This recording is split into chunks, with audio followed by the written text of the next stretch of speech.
Salam müəllimlər, hər vaxtınız xeyir olsun. Gəlin bu gün metakognitiv bacarıqların formalaşdırılması mövzusunun izahına baxaq. Metakognitiv bacarıqlar əvvəlcə hələ nədir? Biz anlayışına baxaq, daha sonra isə onunla bağlı tərkib hissələrini öyrənək. Metakognitiv bacarıq insanın özü ilə bağlıdır. Yəni baxın, burada işarə kimi göstərim. Tərkib hissələri özünü monitorinqdir, özünü tənzimləmədir və özünü qiymətləndirmə. Görürük ki, hər biri insanın özü ilə bağlıdır. Yəni insanın özü haqqında məlumatlı olması, özü haqqında nə isə bilməsindən söhbət gedir. Yəni bir növ insanın özünü tənzimləməsi, özünü nəzarətdə saxlaması, öz fəaliyyətini müşahidə etməsi, qiymətləndirməsi bunlar nəzərdə tutulur. İndi isə gəlin bir-bir bunların tərkib hissələrinə baxaq. Birinci gəlir özünü monitorinq. Özünü monitorinq hələ bu daha sadə prosesdir. Yəni sadəcə hələ bu özünü monitorinq müşahidə hissəsindən, izləməkdən ibarətdir. Özünü monitorinqin 3 əsas komponenti var. Bir-biri ilə əlaqəli olan komponentlərdir. Müşahidə, agah olmaq və rəy.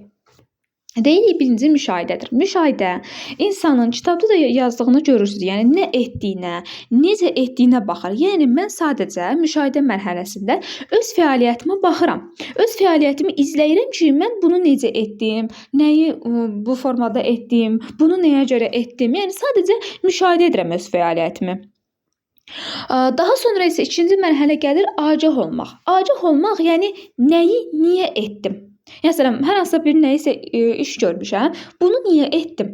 Bunu niyə etdiyimin sualına cavab tapa bilirəmsə, deməli mən öz qurduğum prosesdən agah oluram. Mənası o deməkdir və sonuncusu rəydir. Rəy də baxın, rəy vermək deyil. Özünü, yəni monitorinq, özü ilə bağlı olsa da burada artıq rəyi özü vermir. Rəyi alır. Kənardan almaqdır rəy almaq. Məsələn, mən burada rəyi öz sinif yoldaşlarımdan ala bilərəm, müəllimdən ala bilərəm, deməli, öz valideynlərimdən ala bilərəm. Yəni, ətrafımda tanıdığım kimsə varsa, yəni bu şərait mənim üçün varsa, istədiyim hər kəsdən rəy ala bilərəm.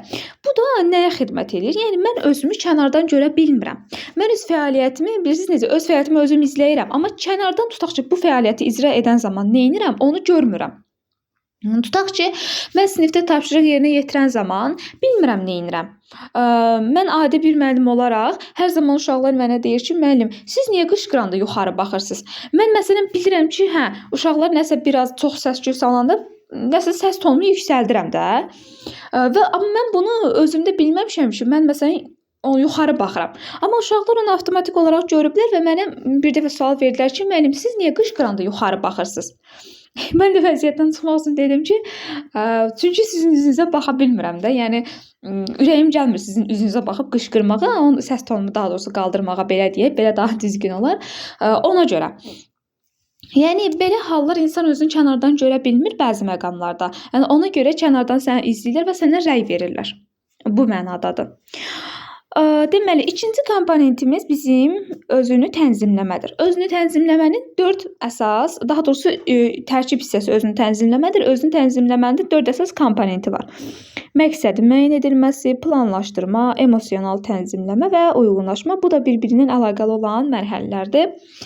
Birincisi gəlir məqsədi müəyyən edilməsi. Mən özüm üçün hər hansısa bir fəaliyyəti icra etmək istəyirəmsə, bir məqsəd müəyyənləşdirirəm. Və diqqət yetirmək lazımdır ki, bu məqsəd, baxın, burada yazıb dəqiq, çətin və əldə edilə bilən. Yadda saxlamaq lazımdır ki, çox çətin məqsədlər təyin etmək olmaz. Yəni, mən öz potensialımdan maksimum 1 ya da 2 səviyyə yuxarı, deməli, özüm üçün hər hansı bir məqsəd müəyyənləşdirə bilərəm. Və diqqət yetirmək lazımdır ki, qarşımıza hər hansısa bir məqsəd qoyan zaman o əldə edilə bilən olmalıdır. Məsələn, hər hansısa bir ibtidai şagirdi deyirsə ki, bir dəqiqəyə tutaq ki, 100 söz oxuyur. Lakin deyir ki, müəllim, mən bir dəqiqə 500-600 söz oxuyacam. Həmin o saniyə ölçəni qoyuruq, amma əldə edə bilmir.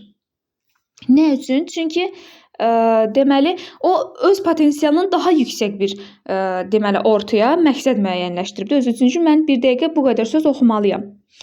Və buna görə də biz deyirik ki, məqsəd müəyyənləşdirən zaman həmin məqsəd əldə edilə bilən olmalıdır. Ki, ruh düşkünlüyü də yaranmasın. İkinci gəlir planlaşdırma. Planlaşdırma odur ki, Planlaşdırma odur ki, üzrlü hesab edin. Yəni mən hər hansısa bir qarşıma məqsəd qoymuşam. Bu məqsədə çatmaq üçün müəyyən plan özüm üçün müəyyənləşdirirəm. Bir plan qururam, bir strategiya qururam ki, deməli mən bu işi yerinə yetirmək üçün, bu məqsədi yerinə yetirmək üçün bu məsələn mərhələlərdən keçəcəm, bu addımları yerinə yetirəcəm və yəni bir planlı şəkildə. Və yadınızda saxlayın ki, planlaşdırılmış iş daha faydalıdır. Planlı olmayan işin çox vaxt bir nəticəsi olmur. Daha sonra gəlir özünü tənzimləmə. Özünü tənzimləmədə də bir şey nəzərə almaq lazımdır ki, biz qarşımıza məqsəd qoymuşuq, onun üçün plan qurmuşuq və ola bilər ki, bəzən hər hansısa bir qarşımıza çətinlik çıxsın. Elə şərt o deyil ki, planı qurmuşuqsa həmişə işimiz mükəmməl şəkildə gedəcək. Yox, bəzən olur ki, hər hansısa bir qarşımıza bir çətinlik çıxır. Tutaq ki, mən bir adi bir müəllim olaraq dərsimi planlaşdırmışamsa, getmişəmsə, dərsimi keçirəmsə, birdən-birə işıq sönür, slaydı göstərə bilmirəm. İndi mənim planlaşdırmam getdi də, mən bu cür planlaşdırmışdım, amma olmadı. Bu o demək deyil ki, mən ruhdan düşməliyəm. Xeyr. Əksinə emosional tənzimləmə odur ki, mən özümü idarə edə bilirəm, hisslərimi idarə edə bilirəm. Həmin an tutaq ki, əsəbləşmirəm, həmin an nə bilim də belə deyək də, özümü pis hiss etmirəm. Əksinə daha da belə yaxşı hiss edirəm və keçirəm avtomatik olaraq B planını həyata keçirməyə. Ona görə də deyək ki, emosional tənzimləmə, yəni həmişə o demək deyil ki, işlərimiz asan da olacaq. Yəni həmin o çətinliklə qarşılaşdığımız zaman öz işimizi düzgün şəkildə idarə edə bilmək. Və sonuncusu uyğunlaşmadır. Uyğunlaşma mərhələsi də o deməkdir ki, yəni hər hansısa bir yanlışa yol verirəmsə, həmin yanlışı yəni uyğun olaraq düzəldə bilirəm. Şəraitə uyğunlaşıram. Dəyişən bu şəraitə uyğunlaşmaq deməkdir. Və sonuncusu özünü qiymətləndirmədir. Bunun da iki əsas komponenti var. Qiymətləndirmə və refleksiya. Refleksiya mövzusunu hələ keçməmişik. Orada sizdə daha da aydın olacaq. Qiymətləndirmə odur ki, mən öz işim haqqında mühakimə yürüdürəm, öz fəaliyyətimi qiymətləndirirəm. Hətta bəzən belə bir məqamlar olur. Yəqin ki, sizin də qarşınıza çıxıb. Deməli, kimsə bununla bağlı maraqlı bir fikir varsa, başına hər hansı bir maraqlı başına hər hansı bir maraqlı hadisə gəlibsə, rəy bölməsinə qeyd edər. Məsələn, bəzən olur ki, müəllimlər deyir ki, çıxırsan lövhəyə dərs danışırsan, deyir ki, sən öz yerində olsan özünə neçə yazarsan? Yəni şagirdin özünü qiymətləndirməsini təmin edir ki, təbii ki, bu tənqidi təfəkkürə malik olan şagird düzgün şəkildə öz fəaliyyətini qiymətləndirəcək. Yoxsa 2-lik, 3-lük danışıbsa deməyəcək 5 verərəm özümə. Yəni buna görə, yəni öz fəaliyyəti haqqında mühakimə yürüdür, öz işini qiymətləndirə bilir. Refleksiya isə nəyi necə etdiyini, hansı üsullarla etdiyini öyrənir ki, məsələn, mən bu gün nə öyrəndim, necə öyrəndim, hansı üsullarla öyrəndim, öz işini təhlil edir. Öz işi haqqında deməli ki, məlumatlı olur da bu mənada. Məsələn, refleksiyada biz deyirik 3-2-1 üsulu var. Deyirik ki, məsələn 3 dənə bu gün öyrəndiyim məlumat, 2 dənə sənə maraqlı olan məlumat, bir dənə qaranlıq qalan məqam. Yəni şagird özü haqqında, yəni özü bilir ki, onun özünə maraqlı 2 dənə maraqlı olan məqam nədir? Bu gün 3 dənə yeni nə öyrənib? Yəni onları haqqında fikir yürütməsidir. Ümumi bu qədər. Çox rahat, sadə mövzudur. Bir də vurğulayaq, özünü monitorinq, özünü tənzimləmə, özünü qiymətləndirmə, insan özü ilə bağlıdır. Özünü monitorinq 3 əsas tərkib hissəsi müşahidə, agah olmaq və rəy almaq. Baxın, özünü tənzimləmədə bir də bu məqamı qeyd etmək yadından çıxıb. Əlinizin altında PDF varsa, kitab varsa, özünü tənzimləmənin qarşısına yazın ki, özünü nəzarətdə saxlamaq. Məsələn, baxın, hisslərini nəzarətdə saxlayır, dəyişən şərtlərə uyğunlaşır, məqsəd müəyyənləşdirir. Yəni, özünü tənzimləmə əslində özünü nəzarətdə saxlamaq deməkdir. Yoxdursa hər hansısa bir, nə bilim, test dəftərinizin harasa qeyd edin özünüzdə.